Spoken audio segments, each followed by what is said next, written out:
Kebayang nggak sih kalau raksasa retail sekelas Walmart itu goyah?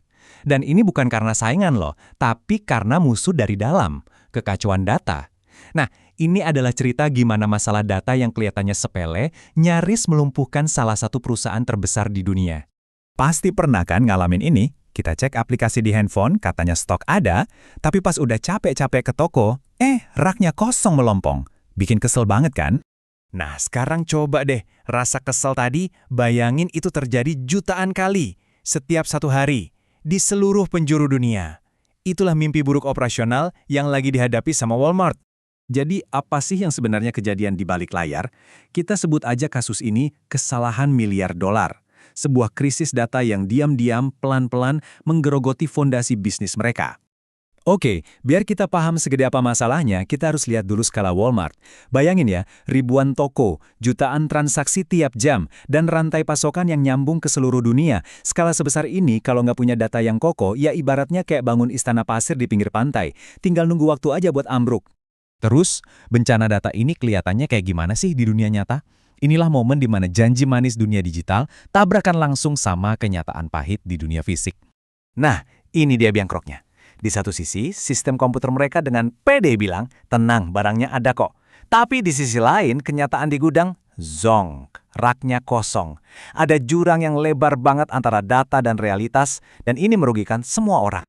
Dampaknya, wah parah banget.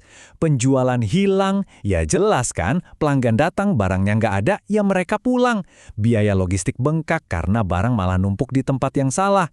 Kepercayaan pelanggan anjlok, dan yang paling parah, para bos di atas ngambil keputusan bernilai jutaan dolar berdasarkan informasi yang, ya bisa dibilang fiktif. Oke, gejalanya udah kita lihat. Sekarang, ayo kita jadi detektif data. Kita bedah sistemnya buat cari tahu apa sih akar masalah dari semua kekacauan ini. Masalah pertama, setiap bagian perusahaan itu ngomong pakai bahasa yang beda-beda. Bayangin, tiap toko, tiap gudang punya buku catatannya sendiri-sendiri, dan mereka nggak pernah saling ngobrol. Hasilnya, nggak ada yang namanya satu sumber kebenaran yang bisa dipegang. Kedua, soal waktu. Ada satu delay. Datanya itu nggak ngalir secara otomatis dan real time. Misalnya, ada barang laku di toko Jakarta, gudang pusatnya mungkin baru tahu beberapa jam kemudian. Jeda waktu yang kelihatannya sepele ini, akibatnya fatal. Inilah yang bikin rak jadi kosong. Ketiga, datanya itu sendiri. Aduh, ampun deh, berantakan banget. Satu jenis produk bisa punya 5 kode yang beda-beda. Data ganda di mana-mana. Ini tuh kayak nyoba nyusun puzzle tapi kepingannya banyak yang palsu dan nggak nyambung.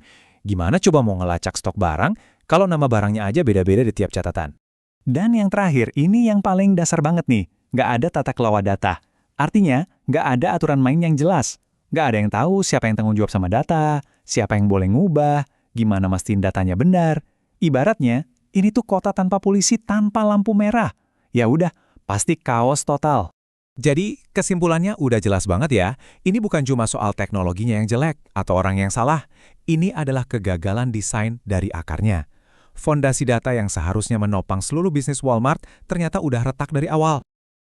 Tapi ini bukan akhir dari cerita mereka.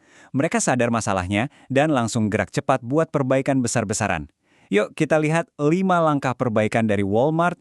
Ini semacam resep jitu buat membangun ulang fondasi data dari nol. Nah, ini dia roadmap mereka buat keluar dari krisis. Perhatiin deh urutannya, ini penting banget.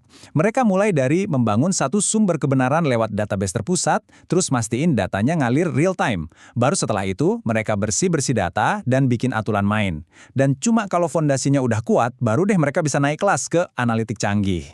Wah, 2 langkah pertama ini aja udah langsung ngubah permainan. Dengan database terpusat, akhirnya semua orang lihat data yang sama. Nggak ada lagi tuh salah paham.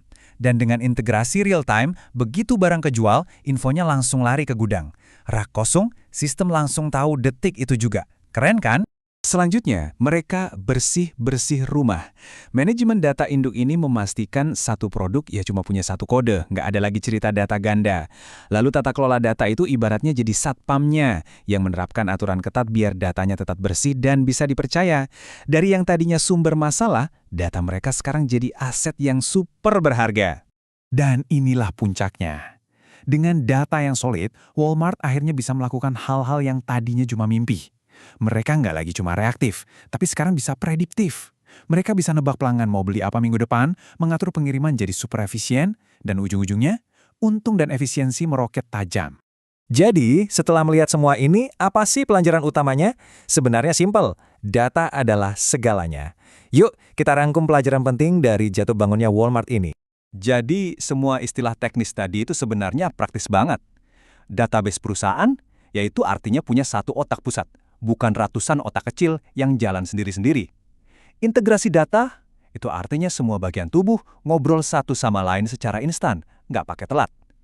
Data induk, itu kamus bersama, biar semua orang paham arti kata yang sama. Dan tata kelola data, yaitu aturan mainnya, biar semua orang main dengan jujur.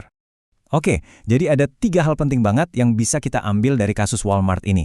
1, data itu fondasi. Kalau rapuh, ya siap-siap aja gedungnya ambruk. 2, percuma punya banyak sistem canggih kalau nggak nyambung. Integrasi itu kuncinya. Dan 3, yang paling penting, data sampah akan menghasilkan keputusan sampah. Selalu. Dan semua ini bisa kita simpulkan dalam satu kalimat yang ngena banget, bahkan perusahaan sebesar Walmart pun bisa gagal jika datanya tidak dikelola dengan baik. Ini tuh pengingat keras buat kita semua ya, di era digital ini, kekuatan Anda itu ya cuma sekuat data yang Anda punya.